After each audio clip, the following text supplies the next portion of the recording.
sejahtera dan salam hormat diucapkan kepada tenaga pengajar bagi khusus STPD 2013 Sejarah dan Falsafah Sains. Pada hari ini, kumpulan saya iaitu saya Pia dengan nombor metrik A1795573 bersama dengan rakan pembentang saya iaitu Yuni dengan nombor metrik A1755635 akan membentangkan seminar yang bertajuk peranan sebagai seorang mahasiswa sains dan teknologi dan membantu mendepani berbagai persoalan membabitkan pengurusan dan perawatan wabak. Objektif ialah mengetahui tentang kaedah yang digunakan untuk membendung daripada sesuatu wabak penyakit itu tersebar dan mengetahui peranan sebenar bagi setiap mahasiswa sains dan teknologi dalam menangani wabak tersebut. Seorang mahasiswa memainkan peranan dalam membantu mendepani berbagai persoalan membabitkan pengurusan wabak. Pertamanya, mahasiswa digalakkan untuk berkongsi maklumat melalui media sosial tentang pencegahan wabak. Mahasiswa boleh berkongsi artikel tentang wabak melalui media sosial. Maklumat seperti wabak disebarkan melalui titisan air kecil dan boleh sampai jarak sehingga 1.8 meter perlu disebarkan. Langkah ini adalah efektif kerana mahasiswa mempunyai kredibiliti dalam bidang tersebut. Mahasiswa perlu menyampaikan maklumat dan fakta sains dengan kreatif melalui video, artikel, pembentangan atau percakapan awam. Masyarakat yang tidak mempelajari sains biasanya kurang pengetahuan dalam virologi. Mahasiswa haruslah berkongsi maklumat tentang penularan penyakit dan pengetahuan epidemiologi, berkongsi cerita benar dan strategi baru untuk membendung penularan wabak. Stigmatisasi bermaksud perasaan tidak puas hati atau diskriminasi terhadap individu yang dijangkiti wabak penyakit. Mahasiswa perlulah menentang stigmatisasi. Kita semua perlu bertarung dengan musuh yang nyata, iaitu virus, bukannya orang yang dijangkiti. Terdapat serangan lisan dan fizikal terhadap orang Asia mengenai COVID-19 di Amerika Syarikat. Mahasiswa perlu berfikiran logikal kerana memukul orang Asia tidak dapat menghalang coronavirus. Mahasiswa memainkan peranan untuk melibatkan diri secara aktif dalam program sukarelawan. Mahasiswa berperanan sebagai sukarelawan untuk membantu dalam pelaksanaan kempen jab dan membantu di pusat vaksinasi. Apabila wabak penyakit berlaku, infodemik diwujudkan di masyarakat secara besar-besaran. Infodemik bermaksud maklumat yang lebihan di mana ada yang tepat dan ada yang tidak. Maklumat palsu ini berkaitan dengan teori konspirisasi dan fakta kesihatan yang palsu. Berita palsu dipercayai oleh individu yang tidak mempunyai ilmu pengetahuan sains yang mendalam.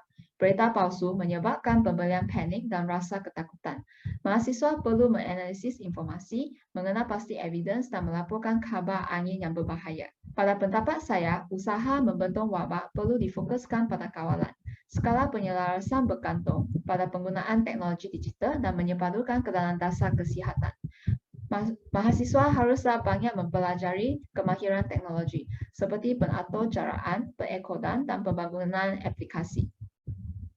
Mahasiswa sains dan teknologi perlulah rasional sekiranya hendak menjalankan acara fizikal. Selain itu, mahasiswa juga perlu memerhatikan simptom wabak. Pembentangan ini akan disambungkan dengan rakan pembentang saya iaitu Yuni. Salam sejahtera, saya Yuni Surya binti Rosi. Saya akan membentangkan tentang peranan sebagai seorang mahasiswa sains dan teknologi dalam membantu mendepani pelbagai persoalan membaikkan perawatan wabak. Yang pertama adalah memakai penutup hidung dan muka. Umum mengetahui bahawa para saintis dan pengkaji telah membuat kajian bahawa COVID-19 ini merupakan penyakit yang berjangkit serta berbahaya. Oleh itu, terdapat banyak kaedah yang telah dilakukan untuk mengekang wabak ini daripada terus menular. Hal ini dikatakan demikian kerana peranan penutup hidung dan muka itu dikatakan boleh mengekang penularan satu wabak, terutama sekali bagi penyakit berjangkit. Sebagai contohnya, jika seseorang individu itu memakai penutup muka, mulut dan hidung, maka secara tidak langsung segala bakteria-bakteria atau virus yang terdapat pada seorang itu akan terperangkap pada penutup hidung dan mulut tersebut. Maka bukan itu sahaja, penutup mulut dan hidung juga dapat mengelakkan bakteria daripada terus menular kepada orang yang lain. Pensanitasi tangan. Selain itu, masyarakat juga boleh menggunakan pensanitasi tangan ketika berada di luar rumah. Pensanitasi tangan ini dapat membunuh bakteria yang terdapat pada tangan seseorang. Umum mengetahui bahawa tangan merupakan salah satu anggota badan yang sangat penting dan merupakan salah satu anggota badan yang paling aktif atau kerap digunakan oleh setiap manusia. Dengan tangan juga, seseorang itu mudah untuk dijangkiti penyakit dan sebagainya. Masyarakat perlulah mematuhi penjarakan sosial antara satu sama lain. Setiap individu itu perlulah sentiasa mempunyai penjarakan sosial dengan individu yang lain. Cadangan penjarakan yang disarankan oleh WHO iaitu World Health Organization adalah salah satunya ialah sekurang-kurangnya 1 meter. Akan tetapi penjarakan sosial ini berbeza mengikut negara masing-masing dan mengikut kepadatan penduduk di negara tersebut. Sebagai contoh, penjarakan sosial di Korea Selatan iaitu sepanjang 1.4 meter, Amerika Syarikat 1.8 meter, Kanada sebanyak 2 meter dan sebagainya.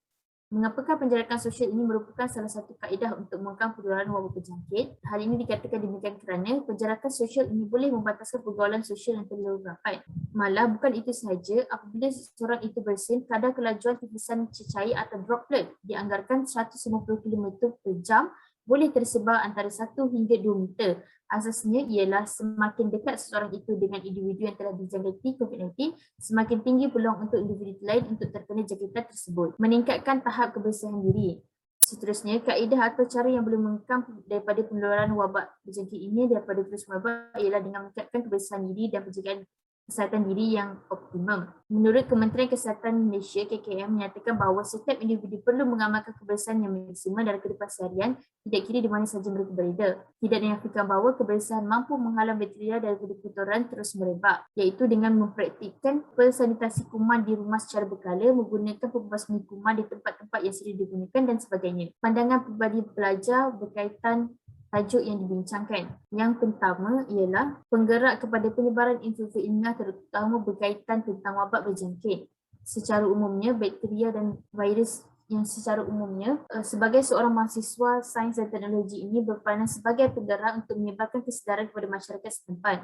Umum mengetahui bahawa sebagai seorang mahasiswa, mereka lebih terdedah kepada info-info berbentuk ilmiah maupun di dalam sesi pembelajaran dan pengajaran. Para mahasiswa sains dan teknologi ini bertindak sebagai penggerak bagi menyebarkan info-info atau kajian-kajian yang dilakukan oleh para saintis dan pengkaji kepada masyarakat umum. Seterusnya adalah sebagai seorang mahasiswa sains dan teknologi ini perlulah memberi sokongan dalam memberi kerjasama dan mengekang penularan daripada terus merebak. Hal ini dikatakan demikian kerana mahasiswa juga tidak terkecuali untuk menjadi penyebab kepada peningkatan kes COVID-19 ini.